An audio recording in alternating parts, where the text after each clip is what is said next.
लोगों को दो बातें यहाँ पर हमेशा याद रखना होगा कि एक्स अक्ष पर किसी बिंदु का निर्देशांक हमेशा एक्स जीरो के फॉर्म में होता है और वाई अक्ष पर भी किसी बिंदु का निर्देशांक जीरो वाई के फॉर्म में। हेलो दोस्तों, स्वागत है आपके अपने यूट्यूब चैनल ऐसे क्लासेस में। तो आज की इस वीडियो में लोग क्लास 10th के एक्सरसाइज 7.1 यानी निर्देशांक ज्यामिति के कुछ क्वेश्चन को सोल्व करने वाले हैं। जैसे क्वेश्चन आप लोग यहाँ पर देख सकते हैं। क्वेश्चन क्या कर रहा है, क्वेश्चन नंबर 7 है, एक्सरसाइज 7.1 है और एक एनसीईआरटी बुक का है क्वेश्चन। तो एक्स अक्ष पर वह बिंदु ज्ञात कीजिए जो 2-5 और -2 9 से समदूरस्थ है। तो देखिए यहाँ पर एक क्वेश्चन क्या कहना चाह रहा है कि एक्स अक्ष पर कोई बिंदु है। मान लीजिए एक्स अक्ष पर कोई बिंदु, देखिए आप लोग को पता ही होगा कि ये देखिए एक्स डैश यहाँ पर 0 0 होता है और यहाँ पर एक्स होता है, तो इसको हम लोग बोलते हैं एक्स अक्ष। ये हो गया एक्स अक्ष, कोई दिक्कत यहाँ तक नहीं है। और ए लाइन जो होता है, ए जो होता है इस तरीके से रहता है, वर्टिकल जो रहता है, इसको हम लोग बोलते हैं वाई अक्ष। यहाँ पे क्लियर है तो समझिए। अच्छा, इसको यहाँ वाई लिखा रहता है, यहाँ पर वाई डैश और बीच में यहाँ पर 0 यानी मूल बिंदु। यहाँ पर जो कटा हुआ है उसको हम लोग बोलते हैं, इस बिंदु को क्या बोलते हैं, मूल बिंदु। तो एक बात आप लोग यहाँ पर हमेशा याद रख लीजिए कि एक्स अक्ष पर किसी भी बिंदु का निर्देशांक हमेशा एक्स जीरो के फॉर्म में होता है, यानी कि इस रूप में होता है। सेकंड क्या है, वाई अक्ष पर किसी बिंदु का निर्देशांक 0 वाई के फॉर्म में होता है, ये याद रखना होगा, ठीक ना। तभी जाके इस तरीके से क्वेश्चन वाला जो होगा समदूरस्थ वाले, यानी समदूरस्थ वाले क्वेश्चंस में ये आप लोगों को दो बातें यहाँ पर हमेशा याद रखना होगा कि एक्स अक्ष पर किसी बिंदु का निर्देशांक हमेशा एक्स जीरो के फॉर्म में होता है और वाई अक्ष पर भी किसी बिंदु का निर्देशांक 0 वाई के फॉर्म में। सिर्फ यहाँ पर चेंजिंग हो गया है। अच्छा, कहना क्या चाहता है, ऐसे कैसे हुआ, तो देखिए इसको समझने के लिए बस समझ सकते हैं। जैसे यहाँ मान लीजिए अगर 1 है, यहाँ 2 रहता है, यहाँ 3 रहता है, इस तरीके से रहता है, तो समझिए इसका निर्देशांक अगर हम कहते 2 ही का बोले निर्देशांक कितना होगा। एक्स पर तो 2 है ही है, लेकिन वाई की किसके सामने से वाई है, किसके सामने, यानी वाई देने से किसके सामने से है, यानी 0 के सामने से, तो 2 0 हो जाएगा इसका निर्देशांक। उसी तरीके से 3 का निर्देशांक हो जाएगा 3 0। उसी तरीके से 4 का निर्देशांक 4 0, यानी कि एक्स अक्ष पर जो भी होते हैं उनका वाई यानी कि कोटि वाला जो होता है हमेशा 0 होता है। जैसे यहाँ पर देखिए, मान लीजिए 1 है, यहाँ 2 है, 3 है, 4 है, तो 1 का निर्देशांक हो 1 0, तो बोलिए भुज तो 1 रहेगा ही। दूसरा वाला जो वाई वाला होता है वो कोटि कहते हैं, तो कोटि देखिए इसका कितना हो गया, 0 हो गया, यानी हमेशा उसका कोटि 0 होता है। अच्छा, और भी देख लीजिए इधर, इधर मान लीजिए इधर -6 अगर रहता तो इसका निर्देशांक हो जाएगा -6 0, यानी कोटि हमेशा इसका 0 ही रहेगा। इसीलिए हम लोग यहाँ पर देख सकते हैं कोटि, देखिए ये तो भुज हो गया, क्लियर यहाँ तक, और ये वाला क्या हो गया, कोटि हो गया। इसका भुज देखिए x है, यानी जिस बिंदु पर रहेगा उस बिंदु का मान होगा। जैसे यहाँ अगर 4 पर है तो 4 का निर्देशांक देखिए 4 बिंदु पर 4 पर, तो 4 0 हुआ, ठीक है, तो 4 तो 4 ही हो गया, यानी भुज वही हो गया, लेकिन कोटि हमेशा 0। एक्स अक्ष पर कोटि हमेशा 0 होता है, ये भी याद कर सकते हैं आप लोग। इसका जस्ट अपोजिट में अगर उल्टा कहें वाई अक्ष पर, तो वाई अक्ष पर किसी बिंदु का निर्देशांक 0 वाई के फॉर्म में, ठीक है, तो वाई अक्ष पर भुज 0 होता है, भुज हमेशा 0 होता है। जैसे यहाँ पर अगर मान लीजिए 1 है, 2 है, यहाँ मान लीजिए 3 है, अब 3 पर इस बिंदु पर बोलते हैं इसका निर्देशांक कितना होगा, तो 0 3 होगा, क्योंकि इसका भुज जो होगा 0 होगा। देख लीजिए भुज जो होगा 0 होगा और कोटि जो होगा यही वाला हो गया, यानी वाई का मान यही हो गया, क्लियर। इसीलिए हम लोग याद रखते हैं कि 0 वाई के फॉर्म में। अब आप लोगों को समझ में आ गया होगा कि एक्स अक्ष पर क्यों होता है एक्स 0 के फॉर्म में। तो देख सकते हैं आप, देखिए तो 1 0 इस वाले का इस बिंदु का निर्देशांक 1 0 है, इस बिंदु में 4 0, यानी जितने भी होंगे, अगर यहाँ मान लीजिए -1 है तो -1 0 होगा, अगर -2 है तो -2 0 होगा, अगर यहाँ -3 है तो -3 0 होगा। इसी तरीके से अगर मान लीजिए -11 है तो -11 0 होगा, यानी हमेशा कोटि जो होगा एक्स अक्ष पर 0 होता है और भुज जो होता है वो 0 होता है किस पे, वाई अक्ष पर। क्लियर यहाँ तक। तो आप लोग ये दो बातें याद रखना होगा, अब समझ में आ भी गया होगा। तो चलिए हम लोग क्वेश्चन अब यहाँ पर बनाने वाले हैं। तो देख लीजिए, एक्स अक्ष पर वह बिंदु ज्ञात कीजिए जो इस बिंदु और इस बिंदु से समदूरस्थ है। मतलब ये जो बिंदु और ये बिंदु से एक्स अक्ष पर कोई बिंदु है, एक्स अक्ष पर, जैसे मान लीजिए यहाँ लेते एक्स अक्ष, तो एक्स अक्ष कोई भी लीजिएगा, तो एक्स 0 को फॉर्मूले लीजिएगा, और कहीं भी मान लीजिए इधर 2 -5 है, मान कर चलिए इधर ही है ना, अब -2 9 मान लीजिए इधर है, मान कर चलिए ऐसा, लेकिन होगा नहीं, क्योंकि प्लस माइनस इसमें नहीं रहता है। प्लस माइनस किस में रहता है आप लोगों को पता ही होगा, तो ये भी याद कर लीजिए प्लस माइनस किस में होता है। देखिए इन दोनों में प्लस होता है, इसमें क्या होता है, माइनस इधर से मिल जाएगा माइनस है, इधर से मिल जाएगा प्लस, इसलिए माइनस प्लस इसमें। अच्छा, इसमें मान लीजिए तीसरा वाला में, ये तो पहला वाला हो गया चतुर्थांश, ये दूसरा हो गया, ये तीसरा हो जाएगा। तीसरा में क्या हो जाएगा, तो तीसरा देखिए ये माइनस में रहता है, -1 -2 -3, माइनस में लिख दीजिए माइनस। अच्छा, ये देखिए ये भी माइनस में रहता है, तो ये हो गया माइनस, यानी माइनस माइनस।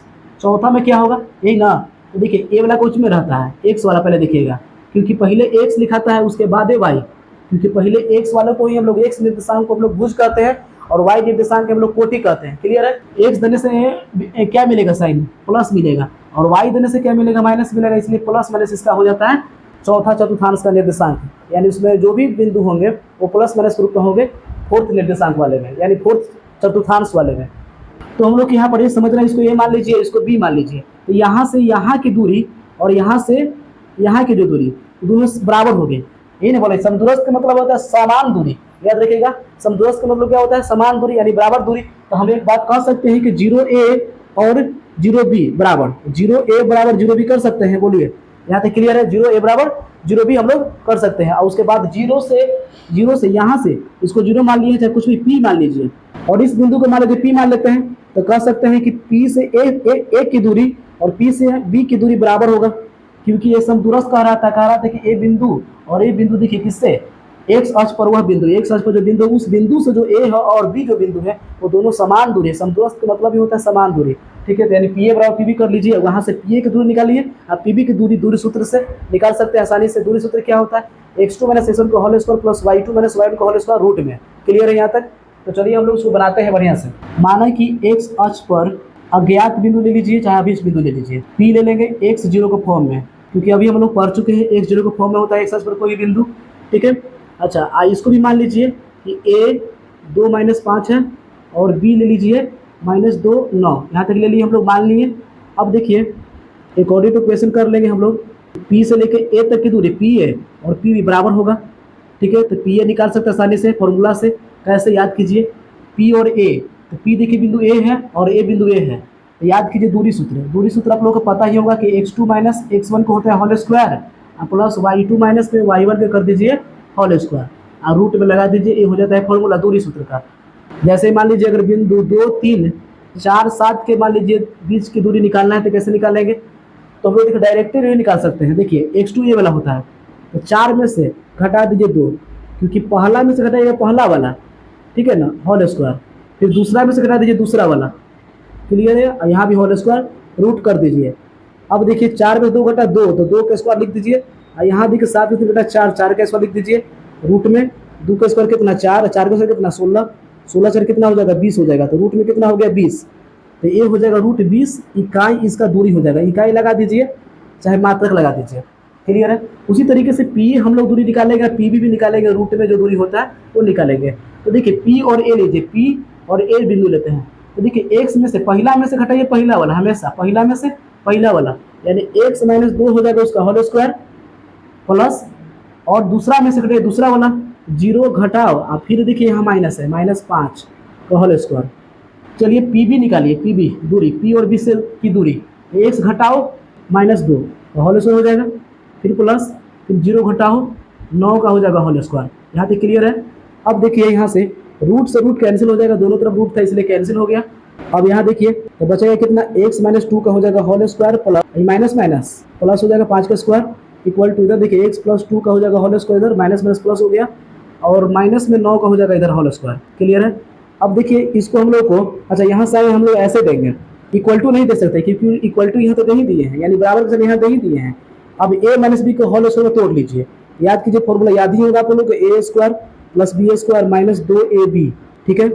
5 का स्क्वायर 25, इसको भी तोड़ लीजिए, a² + b² हाँ प्लस में 2ab, 2 × x × 2 हो जाएगा। क्लियर है? अच्छा 9 का स्क्वायर कितना हो जाएगा 81, क्योंकि माइनस का भी स्क्वायर प्लस में ही होता है, क्योंकि माइनस प्लस होता है। तो अब यहाँ से देखिए x² से x² कट सकता है, सेम साइन है, सेम साइन रहता तो कट जाता है, प्लस से प्लस ये भी कट जाएगा 2 का स्क्वायर। अच्छा और कोई कटने वाला नहीं है, यहाँ देखिए तो 2 दूनी 4 यानी कि माइनस में हो जाएगा इधर 4x, प्लस में कितना 25 बराबर, इधर देखिए कितना 2 दूनी 4x, इधर भी 4x हो जाएगा, प्लस में कितना 81। यहाँ तक क्लियर है? तो अब हम लोग देखिए माइनस में 4x है, इधर में आ जाएगा एक तरफ, इसको भी कर लीजिए, प्लस में तो माइनस में आ गया, 81 माइनस कितना हो जाएगा 25 हो जाएगा। अब इसको जोड़ दीजिए, माइनस में कितना हो जाएगा 8x, ये घटेगा तो 81 में से 25 घटा दीजिए, 11 में से 5 गया 6 और 7 में से 2 गया 5, यानी 56 हो जाएगा। तो यहाँ से हम लोग x का मान आसानी से निकाल सकते हैं, 56 भाग कर देंगे -8 से, यानी कि कितने बार कट जाएगा -7 टाइम्स में, यानी x का मान कितना आ गया -7 आ गया। तो अब हम लोग यहाँ पर लिख देंगे, देखिए x का मान देखिए -7 आ गया ना, तो हम लोग कह सकते हैं अभीष्ट बिंदु क्या हो जाएगा p माइनस में 7 जीरो, क्योंकि x जीरो था ना, तो x की जगह पर रख देंगे हम लोग -7 रख देंगे, यानी -7 जीरो। देखिए तो x अक्ष पर हम लोग को वह बिंदु ज्ञात न करना था, यानी कि वह बिंदु निकालना था, तो बिंदु देखिए हम लोग निकाल चुके हैं, तो इसलिए ए हो जाएगा हम लोग का करेक्ट आंसर -7 जीरो। कोई दिक्कत यहाँ तक नहीं है। और कोई भी प्रॉब्लम्स हो इस क्वेश्चन के अंदर, कहीं भी आप लोगों को दिक्कत हुआ हो तो कमेंट बॉक्स में कमेंट कीजिए। और अगर आप चैनल पर नए हो तो चैनल सब्सक्राइब कर लीजिए और बेल आइकन को प्रेस कर दीजिए, ताकि हर अपडेट आप लोग मिलता है। तो मिलते हैं नेक्स्ट वीडियो में, तब तक के लिए जय हिंद।